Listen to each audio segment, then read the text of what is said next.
நெல்லையில் மழைநீர் தேங்கிய இடங்களை ஆய்வு செய்த அமைச்சர் கே.என். நேரு, ஆக்கிரமிப்பு காரணமாகவே நெல்லை மாநகர பகுதிகளில் மழைநீர் தேங்கி பாதிப்பு ஏற்பட்டுள்ளது என்றும் ஆக்கிரமிப்பு கட்டடங்களை அகற்ற உத்தரவிட்டுள்ளதாகவும் தெரிவித்தார்.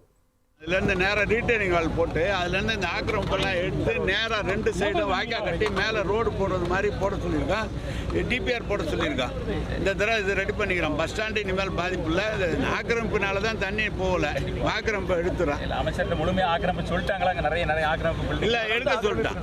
ஆக்கிரமிப்பெல்லாம் எடுக்க சொல்லிட்டேன். என்ன பண்ண சொல்கிறீங்க? எடுத்தா இந்த நேரம் இப்படி இந்த மாதிரி நேரத்தில் எடுத்தால் தான் எடுக்க முடியும். எடுக்க சொல்லியிருக்கான். எல்லாம் பில்டிங் கட்டியிருக்காங்க. நேரம் இல்லைன்னா கோர்ட்டுக்கு போகிறாங்க, அங்கே போகிறாங்க, இங்கே போகிறாங்க.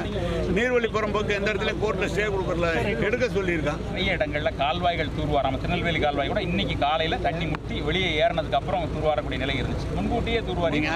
ஒரு கடுமையாக நான் உங்கள்கிட்ட சொல்கிறதுன்னா, இப்போ சென்னையில் 2 வருஷமாக வந்தது தூர்வாரி எல்லாம் முடிச்சுட்டோம்.